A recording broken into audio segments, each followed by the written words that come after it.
சட்டமன்றத்தில் கள்ளக்குறிச்சி விவகாரம் தொடர்பாக விவாதிக்காமல் அதிமுகவை திட்டமிட்டு வெளியேற்றிய திமுக நாடாளுமன்றத்தில் அவையை ஒத்திவைத்துவிட்டு நீட் தேர்வு குறித்து விவாதிக்க கோரி இரட்டை வேடம் இடுவதாக எதிர்க்கட்சித் தலைவர் எடப்பாடி பழனிசாமி விமர்சித்துள்ளார். திமுக நிலைப்பாடு இரட்டை வேடம். ஆனா அப்ப கூட அழுத்தம் கொடுக்க மாட்டாங்க. அவருடைய கூட்டணி இந்தியா கூட்டணி இருக்குல்ல, அப்ப எல்லாம் என்ன அந்த கட்சியினுடைய தலைவர்கள் என்ன சொல்றாங்க? நீட்டில் நடைபெற்ற முறைகளை விசாரிக்கணும்னு சொல்றாங்க. நீட்டை ரத்து செய்ய வேண்டும் என்று யாரும் குரல் கொடுக்கல. நீட்டில் நடைபெற்ற முறைகேடுகளை விசாரிக்க வேண்டும் தான் கேட்கிறாங்க. ஆனா தமிழ்நாடு முதலமைச்சர் நீட்டை ரத்து செய்யணும்னு சொல்றாரு. அவருடைய கூட்டணியா அவருக்கு ஆதரவு இல்லை. அண்ணா திமுக அப்படி அல்ல.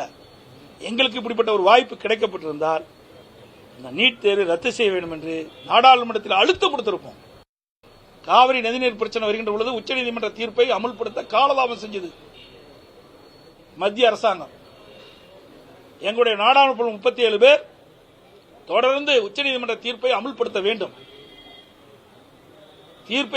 வேண்டும் என்று தொடர்ந்து 22 நாட்கள் அவையை ஒத்திவைக்கின்ற அளவிற்கு அழுத்தம் கொடுத்தோம்.